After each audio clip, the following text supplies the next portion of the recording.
भाई साहब क्या नाम है आपका? मेरा नाम मांगीलाल है भाई साहब। अच्छा मांगीलाल जी, रात्रि चौपाल सेड़वा में हुआ था, उस समय आपने एक मांग की थी। जी। आपके घर आने जाने के लिए कोई रास्ता नहीं है, आपने हवाई जहाज की मांग की थी। जी। आपके कोई समाधान हुआ या नहीं? अभी तक तो सर कुछ नहीं हुआ है सर। कोई समाधान नहीं हुआ? अभी तक तो सर कुछ नहीं हुआ है। एसडीएम साहब एक बार आके गए थे, तहसीलदार साहब मौके पे। अभी तक समाधान कुछ नहीं हुआ भाई। मौके पे कोई आया था? हाँ, एसडीएम साहब और तहसीलदार दोनों आके गए। उसके बाद में साहब भी आए और अभी तक कोई रास्ते का सुधार नहीं हुआ है। रास्ता नहीं निकला है? नहीं निकला। एसडी साहब ने क्या कहा कि आपकी वाजिब मांग है क्या? हाँ जी है। कितने घर जुड़े हुए? करीबन 40 घर जुड़े हुए हैं। 40 घर जुड़े हुए? हाँ जी, 40-50 घर है।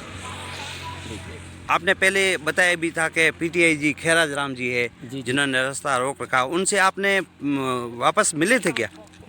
उनको मेरे तो खैराज जी नहीं मिले थे।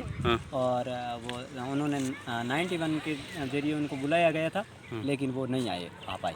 आए नहीं? नहीं, वहाँ अभी तक तो गए नहीं वहाँ। जिन लोगों ने रास्ता बंद किया है या रास्ता रोक के रखा है, उन लोगों को प्रशासन ने कोई नोटिस वगैरह दिया क्या? हाँ, प्रशासन ने नोटिस दिया था। आगे वालों ने उन्होंने जाके पेश हो गए और खैराज राम अभी तक नहीं जाके वहाँ पेश हुआ है और न बात, और रास्ता अभी तक बंद कर रखा है और हमारे को और धमकियाँ भी दे रहा है। कौन धमकियाँ दे रहा है? खैराज राम के परिवार वाले और खैराज राम जी दोनों दे रहे हैं। और उन्होंने बोला है कि आप निकल के बताओगे तब देखेंगे। और उनके लड़के भी धमकियाँ दे रहे हैं। हमारे जहाँ बकरियाँ वगैरह उधर कलेक्ट्री ज़मीन पड़ी है, उसमें बकरी वगैरह चढ़ाते हैं। उसमें भी खैराज राम के लड़के और उनके परिवार के लेडीज़ वगैरह आती है और हमारे लेडीज़ों को गाली गलौच भी देती है। इसीलिए हम प्रशासन से कई बार अपील की है, लेकिन अभी तक कोई नहीं।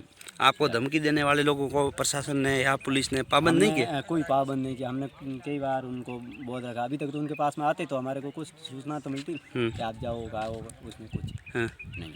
मंगीलाल जी, एक मेरा सवाल है, उस समय आपने रात्रि चौपाल में कलेक्टर साहिबा से आपने एकदम ऐसी मांग कर रखी कि हवाई जहाज हमें दे दो, तो हवाई जहाज देंगे तो उतारेंगे कहाँ पे? जहाँ उतारने के लिए अड्डा भी बना हुआ है। कहाँ बना हुआ है? ये बना हुआ है सर, ये पूरा अड्डा है? हाँ जी, ये बना हुआ है, फिर अड्डा बना हुआ है। हाँ, भारतमाला का बना हुआ है। अच्छा। यहाँ से अपन जैसे रिटर्न करेंगे तो अपने घर उड़ा के चले जाएंगे और यहाँ से सर बस के द्वारा अपन जा सकते हैं। मंगीलाल जी, आपके दिमाग में ऐसा क्यों आया कि भी हवाई जहाज ही मांग लिया जाए?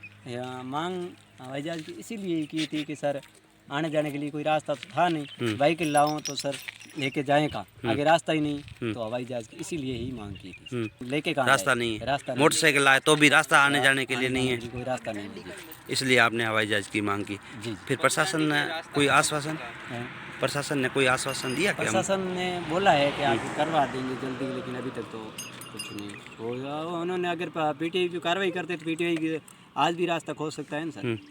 उसके लिए रास्ता भी उन्होंने नहीं खोला है ना अभी तक। उसके बाद में आप जाके मिले थे प्रशासन से? मैं तो मिल के आया हूँ, परसों भी गया था। अभी तक तो खैराज जी के पास में कोई कार्रवाई नहीं हुई। खैराज जी क्या बोला एसडीएम साहब ने? एसडीएम साहब ने तो बोला है कि मतलब उनके तहत और 91 के नोटिस एक बार भेजाओ, ऐसे बोला था। परसों में गया तब मेरे को बोला था तहसीलदार साहब ने? हाँ, तहसीलदार अराई साहब ने यही बोला है कि एक बार और नोटिस जारी कराएंगे।